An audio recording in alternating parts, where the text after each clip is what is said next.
How many snaps did they run in the 14 personnel? That's only for us. 100% of the snaps.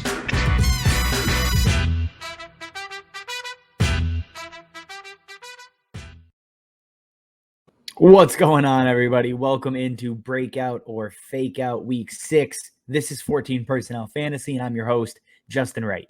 Today, we're talking, guys that have broken out over the start of the year, over the last 2-3 weeks even, and we're figuring out, is it for real? Is it a fluke? Are we getting faked out? Should you move on? Let's just get into it. We got quarterbacks right off the bat here. We got Jalen Hurts to start, currently the QB6, depending on your scoring, and there's no way to say it. He's a breakout candidate. Is he a great NFL quarterback? No, nobody's going to get him confused with that. But for fantasy, he's elite. He's the only quarterback right now to finish top 12 all 5 weeks. Mahomes didn't do it. Allen certainly hasn't done it. Kyler Murray hasn't done it. Jalen Hurts right now is giving you, 40 to 50 plus yards on the ground every week. So even if he's not a great passer, it doesn't matter. And, we've talked about this throughout the offseason, throughout the beginning of the regular season. Rushing is all I care about for quarterbacks. Throw for 200 yards. I don't really give a shit. It doesn't matter. When you add 5 to 6 points a week on the ground, you're automatically a startable quarterback, like Daniel Jones, who was on last week's Fake Out or Breakout, or Breakout or Fake Out, geez. And Jalen Hurts is the same thing. He's a souped up Daniel Jones, and he's a top 5 quarterback as far as I'm concerned rest of the way in terms of consistency, and that's what you're looking for.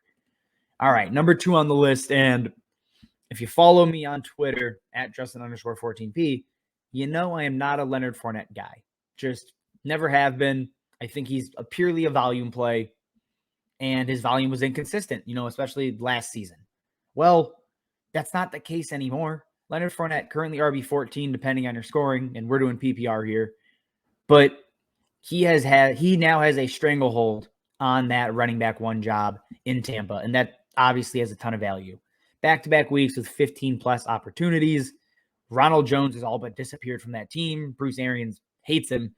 And, the only thing Leonard Fournette is missing right now is touchdown upside. That is it. Otherwise, he'd be a top 12 running back. He's got 1 touchdown through the first 5 weeks. Do I expect him to get a ton of touchdowns and goal line work? No, because Brady is, a goal line maestro, as we all know.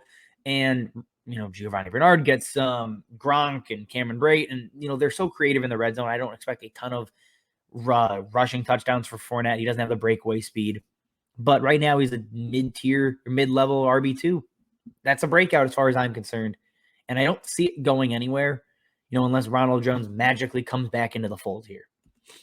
The second running back on our list, we have Darrell Henderson. And this is a guy I like significantly more than Ronald Jones, even though he's currently slotting in 1 game behind him. He's 1 game behind him because he's played 1 less game. He missed a game due to injury, and that is always a part of Darrell Henderson's, background, whatever is going to happen. It's a part of his nature. However, when he is active, he's 15 to 18 points locked in every single week. He has yet to see under 15 touches in a game or 15 opportunities in a game where he's been active, and that includes the game where he left early and then came back. So what you're going to get from Darrell Henderson is a top-tier RB2 with RB1 upside every single week. He's a guy, he's been on our trade targets episode, back-to-back weeks now, and he's still someone I am looking to add everywhere because people are trying to get out from underneath him because he does bring injury risk. So you have to know that going in. But Darrell Henderson is as safe as they come for running backs. You're looking for guaranteed work. And as soon as he was healthy again, you didn't hear from Sony Michel. So that's all you need to know. Darrell Henderson is a locked and loaded breakout star. Go and get him in every league you can right now. And moving on, we have Myles Gaskin coming off of a 31-point explosion. That's the only reason he is it. That's the only reason he is RB18 right now. Otherwise, he's been pretty bad. He's essentially become a wide receiver. He has 1 game with over 10 carries. He just saw 10 targets, and I don't trust it. I just don't. What you saw early on with Tua was, 12 points, 10 points, under 10 points, and it's just not consistent. With Will Fuller coming back soon, again, with a finger issue, not a knee, not an ankle, not something a little more serious, Gaskin's work should drop. And then you have Tua coming back, who's going to be less inclined to check it down because he's a better quarterback than Jacoby Brissett is. So Myles Gaskin, this is your opportunity to sell him with people potentially thinking, man, the breakout is back. He's back to being, a top tier RB2 like he was last year. And that's just not the case. He's fine. But if you can sell him for a more consistent running back or a more consistent wide receiver, I am going to take that chance because all Myles Gaskin is a flex right now. And he's, big game consistent or big game dependent. And that's not really what I want to rely on, especially when I don't know when those big games are coming. Moving on, we have Ja'Marr Chase, our first wide receiver on the list. And honestly, he could have been on the list last week. He is a bona fide superstar. I mean, there's no question about it. And it's only getting better. The targets are going up. He's seen an uptick in targets the last 3 games. So what was once, 5 to 6 targets, hoping for a touchdown, is now 9 to 10 targets, banking on a touchdown with the opportunity for 100+ yards. I mean, he's been over 75 yards in 3 games. He has 5 touchdowns in 5 games, 5+ catches in 3 of those 5 games. It's just getting better. He's just getting started. Him and Joe Burrow are back to being, buddy, the number 1 target in the offense, showing us why he was drafted so high. And even with T. Higgins back last week, Ja'Marr Chase saw a career high in targets with 10. So if there's any way you can trade for him, I doubt there is at this point. But if there's any way you can go get him on your team, Ja'Marr Chase is a must-add, obviously. Again, he's a top 12 wide receiver, and that's not going to change anytime soon. It's Ja'Marr Chase. It's a full-blown breakout. And now to the wide receiver 20, Emmanuel Sanders. I like Emmanuel Sanders. And considering what he was drafted as in fantasy, or not drafted and just picked up, he has been a revelation. He's been a superstar. 2 out of 3 games, 2 out of his last 3 games, he has 4 touchdowns, 2 per game there. And he's been great. And he's tied to a great offense and an elite quarterback. However, if you can convince anybody that he is, this elite wide receiver still, sell him now. I mean, here's the thing. 19 catches on the year, 4 touchdowns. That's a touchdown rate of 21%. I like Myles Sanders, but he's old, and that's not sustainable. Stephon Diggs is going to get his. He's due. Sanders is still only seen over 7 targets once in a game. So the consistent volume isn't there. You got to sell him now while you can, or just ride the wave and know, this is a flash in the pan and it's going to fizzle out again. So if you can convince somebody that, hey, you know what, maybe he's outproduced Diggs 2 of the last 3 weeks and he's becoming the wide receiver 1 or some BS like that, go ahead and sell him. But this is gonna come back to earth in a big way.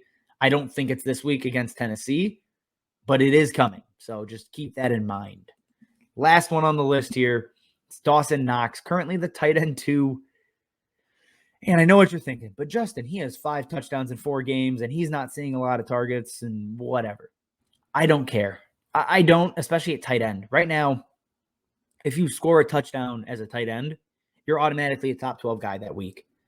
And if you catch 3 to 4 passes and get 60, 70 yards, you're probably a top 10 tight end as well. So the tight end landscape is so gross that you can't really call Dawson Knox a fake out because who are you going to sit him for? I mean, unless you can go and get one of the big 5 or 6 tight ends out there, them being Kelsey, Kittle, still, even on IR, Hawkinson, Andrews, Pitts, Noah Fant, maybe. It doesn't matter because Dawson Knox is the best scenario there. Him and Dalton Schultz have broken out as far as I'm concerned and are guys I'm going to start every week. Dawson Knox is going to be more inconsistent than everybody else we've named. But again, a guy that has the potential to see, 5 targets, catch a touchdown, go over 60 yards maybe. At tight end, that's hard to find. So again, unless you can trade him for one of the big 5, potentially TJ Hawkinson with 3 straight down weeks. Hawk has been running less routes because the offensive line has been hurt, so he's been blocking more. Taylor Decker's coming back. Hawkinson's going to bounce back. If I can flip Dawson Knox in a package and get Hawkinson, I'm going to do that all day long. But otherwise, you hold Dawson Knox, you ride the wave, and just say, great, man, this is what I wanted. All right, guys, that is it for us. As always, subscribe to the YouTube channel. Follow me over on Twitter at Justin_14P. Drop questions, comments, whatever you have below, and we will answer as many as we can before, the end of week 6 and even beyond. We'll get to them eventually. As always, guys, thanks for watching, and we will see you next time. How many snaps did they run in the 14 personnel? That's only for us. 100% of the snaps.